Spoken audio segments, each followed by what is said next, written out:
1990 के सैन्य शासन के दौरान कुछ कैदियों को जेल में लाया गया था। उन कैदियों के साथ आतंकवादी जैसा व्यवहार किया जाना था।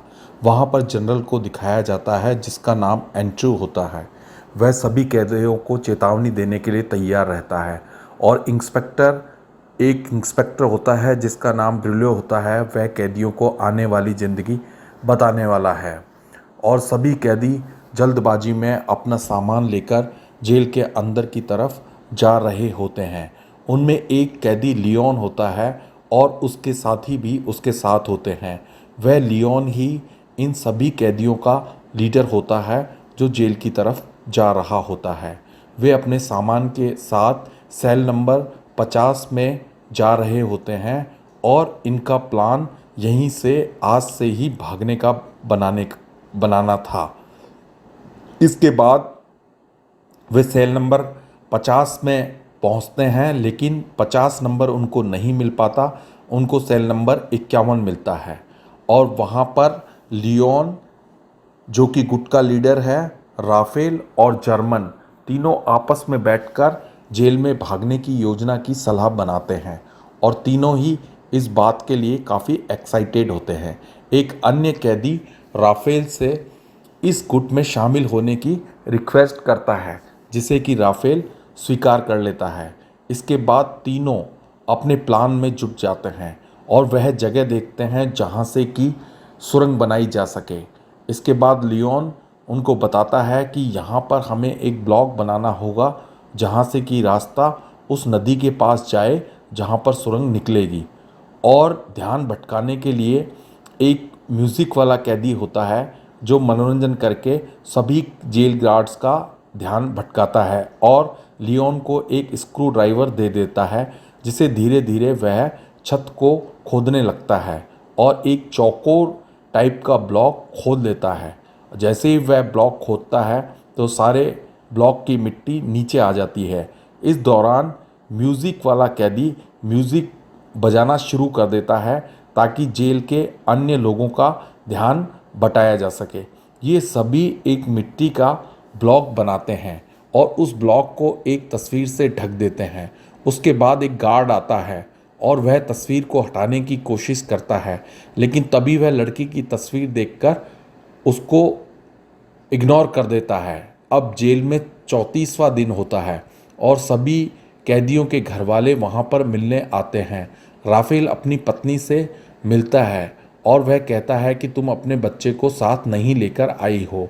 इधर लियोन और उसके अन्य साथी ब्लॉक बनाने में जुटे हुए रहते हैं, क्योंकि उनको ब्लॉक इस तरीके से बनाना था ताकि वह दीवार में फिट कर दें और दीवार इस तरीके से लगे ताकि कोई उसको देख ना पाए और जब उन्हें जाना हो तो ब्लॉक हटाकर चले जाएं। तभी गार्ड आ जाता है।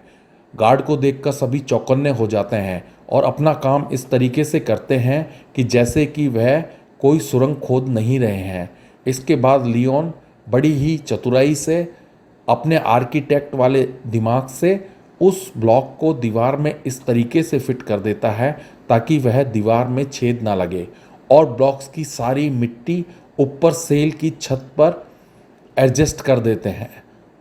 इसके बाद लियोन वहाँ पर कई प्रकार के बैग्स में मिट्टी भरकर ऊपर छत पर रख देता है और छत मिट्टी से भरने लगती है। इसी दौरान सभी कैदी मनोरंजन करते हैं और एक कैदी ऑस्कर को भी दिखाया जाता है।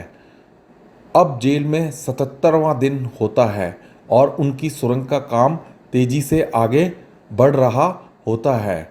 वहाँ पर उन्होंने सुरंग में अंदर जाने के लिए बल्ब का भी इंतजाम किया हुआ होता है। उन्हें टोटल 70 मीटर की सुरंग खोदनी होती है। सभी अपने काम में चौकन्ने रूप से व्यस्त थे ताकि हर काम बारीकी से किया जा सके। इसी दौरान जब एक कैदी बैग में मिट्टी ले जा रहा था, उसी वक्त गार्ड ने उसे पकड़ लिया और पकड़कर उससे कहा तुम मेरे पास आओ, और फिर उसे कुछ लड़कियों की मैगज़ीन दिखाई कि तुम पैसे देकर इन मैगज़ीन को खरीद सकते हो। इसके बाद वह वहाँ से बच गया और उधर सुरंग का काम काफ़ी तेज़ी से अंदर चल रहा था। सभी कैदी काफ़ी चौकन्ने होकर सुरंग को बनाने में लगे हुए थे। लियोन, राफेल और जर्मन आपस में कॉम्बिनेशन करके सुरंग की खुदाई करने में व्यस्त थे। अब उनके 98वें दिन उनकी खुदाई का हो चुका था और वे आपस में बातें कर रहे थे और सभी लोग अब उनकी सहायता कर रहे थे। अब लियोन को नाश्ता करते हुए बताया जाता है, जहाँ पर वह एक कचरे के पात्र में मिट्टी डाल रहा होता है और उस पॉट को वह वापस ले आता है। सभी लोग गार्ड से चौकन्ना होकर इस तरीके से काम कर रहे थे ताकि गार्ड्स को इस बारे में कुछ पता ना लगे। तभी एक गार्ड वहाँ पर आता है और सभी लोग चौकन्ने हो जाते हैं। राफेल से एक कैदी इस ग्रुप में मिलने के लिए प्रार्थना करता है, जिसे राफेल स्वीकार कर लेता है और सभी लोग इस तरीके से मनोरंजन करते हैं ताकि जेल में किसी को यह पता ना लगे कि सुरंग की खुदाई हो रही है। और लियोन बड़ी ही चतुराई से अपने टेक्निकल दिमाग से सुरंग को खोद रहा होता है और उनका काम भी इस प्रकार से काफ़ी तेज़ी से चल रहा होता है। सभी कैदी आपस में इस बात पर चर्चा कर रहे होते हैं कि अब हमें बाहर निकलने का टाइम आ गया, क्योंकि अब उनका 282वां दिन जेल का हो गया था। राफेल अपनी पत्नी से बाहर के लिए मदद मांगता है, क्योंकि जब तक जेल में सुरंग के बाहर कोई नहीं होगा तो कैदी बाहर नहीं निकल पाएंगे। और एक दिन एक फ्लाइंग सभी कैदियों को चेक करने के लिए पुलिस की आ जाती है। तभी वहाँ पर सभी लोगों को जो सुरंग खोद रहे हैं उन्हें चौकन्ना कर दिया जाता है। फ्लाइंग को रोकने के लिए कुछ कैदी पुलिस से बाहर लड़ने लग जाते हैं ताकि वे अंदर ना जा पाए। इसके बाद जनरल सभी कैदियों के कपड़े खुलवा देता है और उनको सजा देता है और उनकी सज़ा से भयभीत होकर सभी कैदी सीधे खड़े रहते हैं। इसके बाद वहाँ पर एक प्रोफेसर से मदद के लिए राफेल की पत्नी जाती है, लेकिन वह प्रोफेसर उसको मदद देने के लिए मना कर देता है। इसके बाद वह एक अन्य व्यक्ति को मदद के लिए मना लेती है।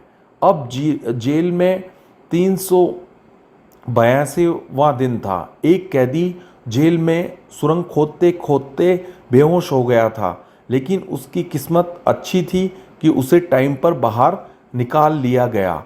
अब वहाँ पर ऑक्सीजन की कमी हो गई थी क्योंकि अंदर बहुत अंधेरा था, तो एक कारपेंटर ने जुगाड़ बनाकर ऑक्सीजन का एक पाइप लगा दिया जो हवा के जरिए वहाँ पर हो गया। इसके बाद एक गुलाबी कलर का बाहर छोड़ा गया और गुलाबी कलर से बाहर जो व्यक्ति सहायता कर रहे थे उन लोगों को पता लग गया कि सुरंग यहाँ तक आ गई है। इसके बाद एक व्यक्ति लियोन से मिलता है और सभी राफेल व अन्य व्यक्ति एक दिन जब खेल रहे होते हैं तो पता लगता है भूकंप आ गया, लेकिन उनकी किस्मत अच्छी थी कि सुरंग में किसी भी प्रकार से कुछ भी नहीं हुआ और सभी लोग बड़ी आसानी से उस सुरंग को खोदने में कामयाब रहे। एक कैदी होता है जिससे लियोन बात कर रहा होता है कि तुम भी बाहर निकल सकते हो, लेकिन वह कहता है मेरा शरीर इस तरीके का नहीं है कि मैं रेंग कर बाहर चला जाऊं। एक दिन सभी लोग जब फुटबॉल मैच देख रहे होते हैं तभी एक एक करके सभी लोग वहां से निकलने लगते हैं, क्योंकि अब उन्हें सुरंग को आगे देखना होगा और सुरंग में से निकलकर भागकर जाना होगा। और एक एक करके 50 लोग सुरंग से बाहर चले गए। वहाँ पर ऑस्कर लास्ट में खड़ा हुआ था। तभी एक कैदी वहाँ पर आ गया और वह पुलिस को सूचना देना चाहता है कि इन कैदियों ने सुरंग खोद ली, लेकिन ऑस्कर उसको बेहोश कर देता है। अब ऑस्कर के इतनी चोट लग जाती है कि वह सुरंग में से रेंग कर दूसरी तरफ बाहर नहीं जा सकता।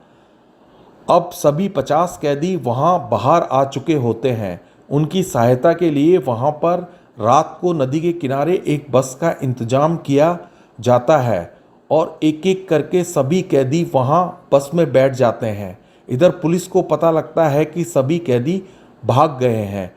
लियोन और उसके साथी बस में बैठ जाते हैं और वे ऑस्कर का इंतज़ार करते हैं। लेकिन वे ज़्यादा देर नहीं रुक सकते थे, क्योंकि अगर वे ज़्यादा देर रुकते तो पुलिस वहाँ पर आ जाती और ऑस्कर को वहीं पर पकड़ लिया जाता है। यह घटना सुनकर जनरल बहुत नाराज होता है। सभी कैदियों की आईडी कैदियों को दे दी जाती है और तीन तीन कैदी एक एक शहर में उतार दिए जाते हैं और इस प्रकार से 1990 में बंद हुए इन कैदियों को बहुत ही चालाकी से सुरंग खोदकर बाहर चले गए, जो कि एक बहुत ही चतुराई की घटना थी और इन कैदियों ने अपने आप को आज़ाद कराया था।